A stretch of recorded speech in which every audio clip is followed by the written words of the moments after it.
پہلا سوال یہ کیا گیا ہے زکوٰۃ کن پر واجب ہے؟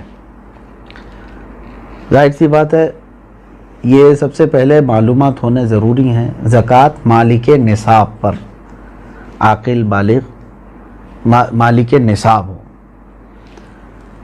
مالک نصاب کسے کہتے ہیں؟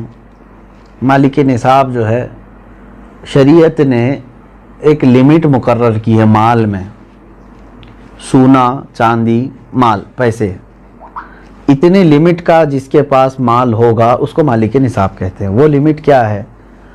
سونے میں 7.5 تولہ، چاندی میں 52.5 تولہ، اور پیسوں میں ان میں سے کوئی ایک کی قیمت، یعنی 52.5 تولہ چاندی کی قیمت کا بھی اگر کوئی مالک ہے، جیسے آج مارکیٹ میں 52.5 تولہ چاندی کی قیمت ایگزیکٹ تو میں نہیں بتا سکتا، جو ریٹ چل رہا ہوگا روز الگ الگ ہوتا ہے، 25,000 اگر فار ایگزامپل، تو 25,000 قیمت ہے اس کے پاس، 52.5 تولہ چاندی کی قیمت ہے۔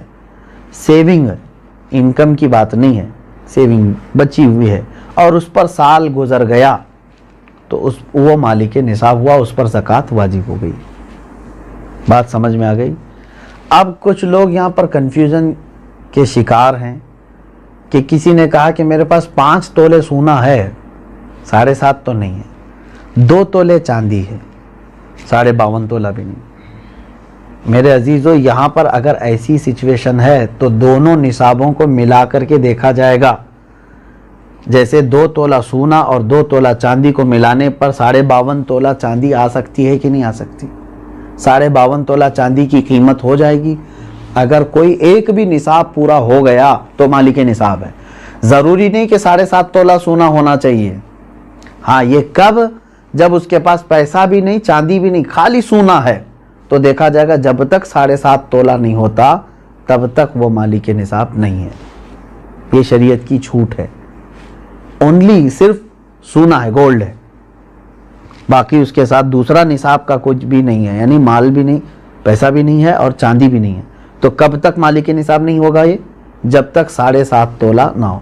لیکن دوسرے بھی ہیں اس کے ساتھ، یعنی چاندی اور پیسے، تو پھر تینوں کو ملا کر کے کسی ایک نصاب کے برابر ہو جاتا ہے تو مالک نصاب ہوگا۔ اسی طرح سونا بالکل نہیں ہے، پیسہ بھی نہیں ہے، لیکن صرف چاندی ہے اس کے پاس، چاندی اگر اس کے پاس 50 تولے بھی ہے تب بھی وہ مالک نصاب نہیں ہوا۔ کیوں؟ اونلی چاندی ہے اس کے پاس۔ کب مالک نصاب بنے گا یہ؟ 52.5 تولہ چاندی۔ اس چیز کو سمجھ رہے ہیں نا؟ بہت سارے لوگ اس میں کنفیوز ہیں کہ ہمارے پاس 10 تولہ چاندی بھی ہے، 5 تولہ سونا بھی ہے، دونوں بھی نصاب کو نہیں پہنچے ہیں، یعنی 7.5 تولہ یہ نہیں ہے اور 52.5 تولہ یہ نہیں۔ ایسا نہیں ہے۔ اگر 2-3 نصاب کی چیزیں ایک ساتھ آپ کے پاس ہیں تو سب کو ملا کر کے اگر 52.5 تولہ چاندی کی قیمت ہو جاتی ہے تو آپ مالک نصاب ہو گئے، آپ پر زکوٰۃ فرض ہے اور آپ کو زکوٰۃ نہیں دی جا سکتی۔ کسی نے اگر ایسے شخص کو زکوٰۃ دیا تو اس کی زکوٰۃ ادا بھی نہیں ہوئی۔ کیا زکوٰۃ کے پیسوں سے راشن دے سکتے ہیں یا پیسے ہی دینا ضروری ہے؟ بالکل، جس مستحق کو، یعنی جس کو زکوٰۃ دینا ضروری ہے، وہ 8 قسم کے لوگوں کا ذکر قرآن پاک میں آیا ہے، جس میں سے آج 5 لوگ پائے جاتے ہیں۔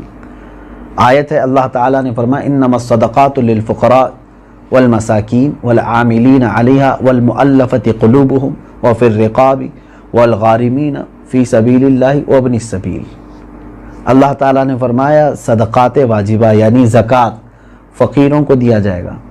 فقیر کا مطلب وہ نہیں ہے جو ڈھول بجاتے ہوئے گھومتے ہیں۔ فقیر، شرعی فقیر کس کو کہتے ہیں؟ اس کی ایک ڈیفینیشن ہے، جس کے پاس نصاب کے برابر پیسے نہیں ہیں، یعنی جو نصاب ابھی میں نے بتایا نا، جو لمٹ شریعت نے مالک نصاب ہونے کی بتایا، اس لمٹ کے برابر اس کے پاس پیسے نہیں ہیں تو وہ شریعت میں فقیر ہے۔ اس سے بھی کم درجے کا، یعنی کھانے پینے کی بھی اس کے پاس دقتیں ہیں، وہ مسکین ہے۔ فقیر کو دیا جائے گا، مسکین کو۔ اور عامل جو ہے وہ بادشاہ کی طرف سے وصول کرنے کے لیے آتے تھے، لیکن اب وہ نہیں ہے، ان کا بھی ذکر اس آیت میں ہے، وہ نہیں ہے۔ والمؤلفۃ قلوبہم، پہلے ایسا تھا کہ کفار و مشرکین کو بھی ان کا دل رکھنے کے لیے، اسلام کی طرف رغبت ان کو بڑھانے کے لیے زکوٰۃ دی جاتی تھی، لیکن وہ حکم اب ختم ہو گیا، منسوخ ہو گیا، یہ بھی اس آیت سے نکل گئے۔ وہ پھر رقاب، اور گردن آزاد کرنے کے لیے، یعنی کوئی غلامی کی زنجیروں میں جکڑا ہوا ہے، آپ زکوٰۃ کا مال دے کر کے اس غلام کو آزاد کرا سکتے تھے، لیکن اب غلامی کا دور بھی نہیں ہے۔ یہ 3 تو اس میں سے نکل گئے۔ پہلے 2 میں نے بتایا، فقیر، مسکین، وہ ہیں۔ اب آگے سنیے، والغارمین، اب یہاں آیت میں ہے جو قرض میں ڈوبا ہوا آدمی ہے اس کو بھی زکوٰۃ دے سکتے ہو آپ، یعنی وہ مالک نصاب نہیں ہے اور لوگوں کے قرض لیا ہوا ہے اور پریشان حال ہے، تو اس کو زکوٰۃ دو تاکہ وہ قرض کے بوجھ سے نکل جائے۔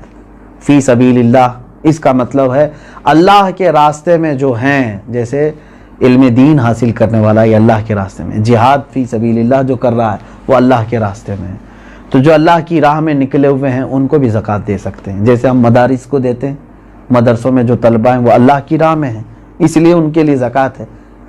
وابن السبیل، اور مسافر کو، مسافر جو ہے راستے میں ہے، اگرچہ وہ اپنے گھر پر پیسے والا ہوگا، مالک نصاب ہوگا، لیکن سفر میں اس کے پاس پیسے نہیں ہیں تو اس کو بھی زکوٰۃ کے پیسے آپ دے سکتے ہیں۔ 5 تو میں نے بتایا، فقیر، مسکین، قرض والے کو، اور اللہ کی راہ میں جو ہے اس کو، اور مسافر کو، ان لوگوں کو زکوٰۃ آپ دے سکتے ہیں۔ سوال یہی تھا۔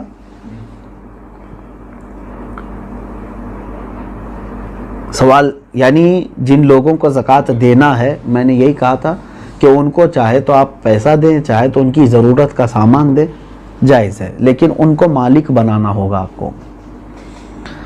کیا زکوٰۃ قرض لے کر ادا کر سکتے ہیں؟ جب آپ کے اوپر ہے ہی نہیں زکوٰۃ تو قرضہ کائے کے لے لو گے؟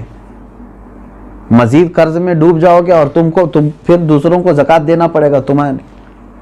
قرض لے کر زکوٰۃ نہیں دی جاتی۔ ہو سکتا ہے یہاں سوال کرنے والا یہ کہہ رہا ہو کہ وہ مالک نصاب ہے لیکن ابھی فی الحال اس کے پاس پیسے نہیں ہیں، شاید ہو سکتا ہے ان کے پوچھنے کا مطلب یہ ہو، یہی ہے۔ ہاں، اگر یہ مسئلہ ہے تو پھر اس کو کہیں سے بھی اب زکوٰۃ دینا ہے۔ دیکھیں سچویشن کیسی ہے، 1 لاکھ روپے میرے پاس تھے، میں مالک ہوں، میں 1 لاکھ کا مالک ہوں، تو مالک نصاب ہو گیا، سال گزر گیا، لیکن ابھی ایسا ہے کہ میرے پاس پیسہ نہیں ہے، زکوٰۃ دینا تھا، تو تمہارے لیے تو شریعت نے چھوٹ رکھی ہے، جب تمہارے پاس پیسہ آئے گا تب زکوٰۃ دو گے، قرضہ لے کر دینے کی ضرورت نہیں، مزید بوجھ میں جاؤ گے تم۔ انتظار کرو کہ وہ تمہارا جو پیسہ ہے وہ آ جائے، لیکن اگر 5 سال کے بعد آیا تو 5 سال کی زکوٰۃ دینا ہوگا،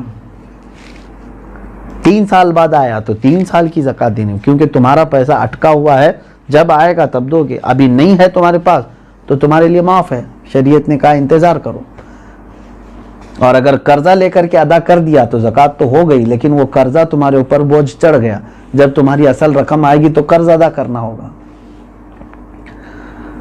سوال یہ ہے کیا جائیداد پر بھی زکوٰۃ ہوتی ہے؟ بالکل، یعنی جائیداد کا مطلب اگر آپ یہ سمجھ رہے ہو کہ بہت سارے لوگ زمینیں جو ہے لے کر کے انویسٹ کرتے ہیں اور بعد میں بیچنا چاہتے ہیں، تو یہ مال تجارت ہوا، اس پر بھی زکوٰۃ ہے، تجارت کا جو مال ہے اس پر بھی زکوٰۃ ہے۔ لیکن جائیداد کا مطلب اگر آپ یہ سمجھ رہے ہیں کہ آپ جس گھر میں رہ رہے ہیں یا گھر بنانے کے لیے کوئی جگہ لیے ہیں، اس پر زکوٰۃ نہیں۔ ایسی جائیداد جو آپ ضرورت کے لیے لیے ہوں، وہ چاہے کروڑوں کی کیوں نہ ہو، اس پر زکوٰۃ نہیں۔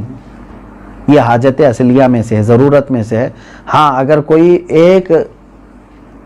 تھوڑی سی ایک ٹکڑا زمین کا ہی آپ نے اس لیے لیا کہ آج اس کی قیمت 10 لاکھ ہے، میں رکھوں گا، چند دنوں کے بعد 20 لاکھ ہو جائے گی، میں بیچوں گا، تو آپ اس میں تجارت کر رہے ہیں نا، تو تجارت کی نیت ہوئی آپ کی، تو اس زمین پر بھی زکوٰۃ ہے۔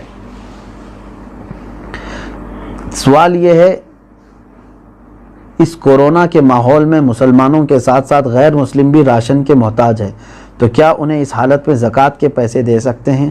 زکوٰۃ یہ شریعت کا حق ہے، زکوٰۃ یہ شریعت کا حق ہے، یعنی اللہ تبارک و تعالیٰ نے مسلمانوں پر فرض کیا ہے، زکوٰۃ صرف صاحب اسلام کو، مسلمان کو ہی دی جا سکتی ہے۔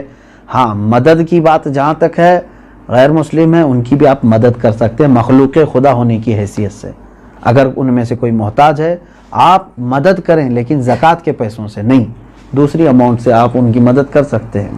میں مدد کی ممانعت کی بات نہیں